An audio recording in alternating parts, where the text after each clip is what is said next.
오늘도 예배의 자리에 오신 여러분을 환영하고 축복합니다. 우리 옆에 계신 분들과 인사 나누겠습니다. 주님의 평화를 빕니다. 우리의 구원이신 하나님과 우리의 주 그리스도 예수와 우리의 중보자 되시는 성령으로부터 은총과 자비와 평화가 여러분에게 내리기를 기도합니다. 오늘은 성령 강림 후 제5주 맥주 감사 주일입니다. 맥주 감사 주일은 교회에서 지키는 중요한 기념일 중 하나입니다. 사실 전도사님은 교회에서 지키는 기념일에 대해서 잘 알지 못했기 때문에 부끄럽지만 오늘이 맥주 감사절인지도 교회 달력을 보고 알았습니다. 전도사님이 아는 교회 기념일이라고는 부활절, 크리스마스가 끝이었습니다. 그래서 저번 주 광고에도 추수감사절이라 잘못 적어놨습니다. 그래서 이번 기회에 맥주감사절에 대해 조금 알아보았습니다. 맥주감사절의 맥은 한자에 보리 맥자를 써서 우리가 먹는 곡식인 보리를 뜻합니다. 그리고 추는 거둘 추자를 써서 곡식, 가령 쌀이나 보리 등을 거두는 추수를 의미합니다. 한마디로 보리를 잘 추수할 수 있도록 해주신 하나님께 감사드리는 주일을 맥주 감사 주일이라 부르는 것입니다. 출애굽기를 보면은 맥추절이란 유대교 기념일이 나옵니다. 많은 사람들이 이 맥추절이 우리가 지키는 맥추절과 같다고 생각하지만 박사들이 연구한 바로는 같은 기념일이라 부르기에는 애매한 점이 있다고 합니다. 성경의 맥추절을 정확한 의미에서 보리가 아닌 밀이라는 다른 곡식을 거두는 추수절을 의미합니다. 저번 시간 전도사님이 원래 기독교는 한국에 있지 않았다고 말씀드렸습니다. 마찬가지로 성경도 원래 한글로 써 있지 않았습니다.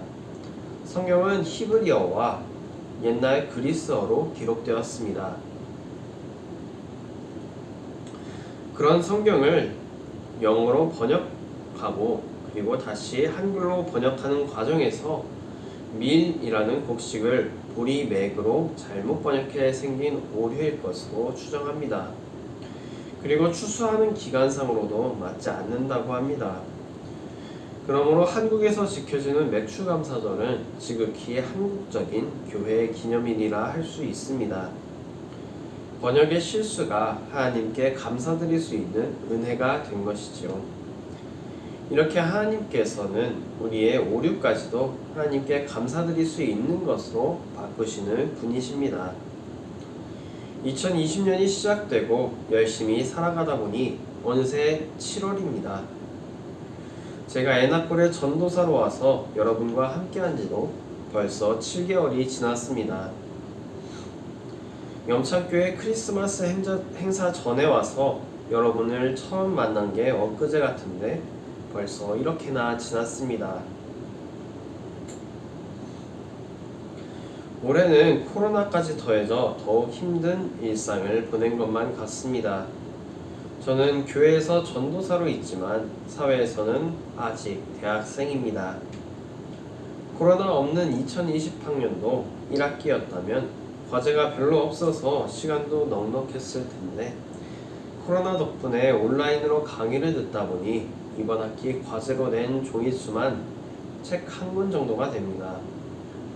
너무 과제에만 치여 살아 여러분에게 너무 소홀하지 않았나 싶어 죄송하기도 합니다. 저뿐만 아니라 여러분도 일터에서 육아의 현장에서 각자의 노력을 통해 지금까지 견뎌오셨다는 것을 압니다. 여러분과 함께 계시는 선생님들께서도 교회에서는 여러분들의 선생님이시지만 사회에서는 바쁘게 살아가시는 분들입니다. 바쁜 평일을 보내고 주말에도 교회에 나와 여러분과 함께하는 선생님들께 감사한 마음을 가지시길 바랍니다. 열심히 일을 하고 퇴근하여 쉬듯이 지난 반년 동안 열심히 살아온 여러분에게 필요한 것은 쉬는 시간일 것입니다. 잠시 쉰다는 것은 우리의 일상에서 아주 중요한 역할을 합니다. 휴식은 우리가 다시 일할 수 있는 힘을 채워주며 열심히 집중했던 일들에서 잠시 떨어져 나를 돌아보게 만듭니다. 그렇기에 한 해의 중간인 지금 이 시기는 잠시 쉬어가기에 좋은 때입니다. 농사를 짓던 사람들도 농작물을 추수하고 잠시 쉬면서 하나님께 감사드리고 지난 반년을 돌아보면서 앞으로의 나날들을 계획하며 감사했을 것입니다. 그런 의미에서 매출감사절은 우리의 추수를 감사드림과 동시에 잠시 쉬면서 자신을 돌아보아 감사하는 기념일이라 할 수 있습니다. 우리는 흔히 쉰다고 할 때 평소에 하고 싶었던 일을 하거나 친구들과 노는 것 혹은 아무것도 안 하고 침대 밖으로 나오지 않는 모습을 그립니다. 저 또한 쉴 때 침대에 누워 쉬는 것을 좋아합니다. 그런데 오늘의 말씀인 마태복음 11장 28절에서 예수님께서는 다음과 같이 말씀하고 계십니다. 수고하고 무거운 짐을 진 사람은 모두 내게로 오너라. 내가 너희를 쉬게 하겠다. 우리는 우리 스스로도 잘 쉴 수 있다고 생각하는데 주님께서는 왜 주님께로 오라 하실까요? 이는 우리가 완전히 쉬는 것이 아니기 때문입니다. 우리는 우리가 좋아하는 것을 할 때 혹은 우리가 아무것도 안 할 때 쉰다고 생각하지만 사실 그렇지 않습니다. 우리가 쉰다고 생각할 때조차 우리는 일에서 벗어나 있지 않습니다. 어느 것이든 계속 사용하면 닳기 마련입니다. 강철로 만들어진 기계 또한 영원히 사용할 수는 없습니다. 나중에는 녹이 슬고 망가져 수명을 다할 수밖에 없습니다. 우리 또한 기계와 마찬가지입니다. 사람의 팔과 다리, 우리가 몸을 구부릴 수 있는 모든 곳에는 관절이라 불리는 곳이 있습니다. 사람의 몸은 오래 쓸 수는 있지만 그렇다고 수명이 없는 것은 아닙니다. 나이가 들어 거동이 불편하신 어른들이나 관절을 쓰기 힘들어하시는 분들을 본 적이 있을 것입니다. 우리 또한 이 세상을 살아가는 동안 망가지고 녹이 있습니다. 아무 일도 안 하고 있다 생각하지만 일에 영향을 받으며 살아가는 것입니다. 우리가 영원히 일을 하며 살아가야 하는 이유는 아담으로부터 시작된 우리의 원죄 때문입니다. 아담이 에덴 동산에서 쫓겨날 때 하나님께서는 이렇게 말씀하셨습니다. 창세기 3장 19절 말씀입니다.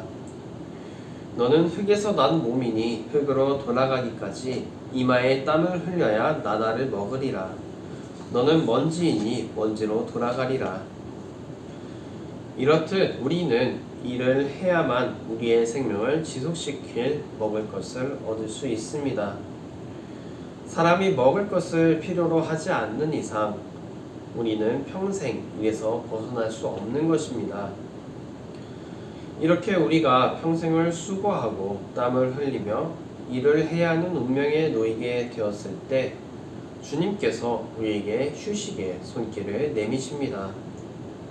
수고하고 무거운 짐진 자들아 다 내게로 오너라.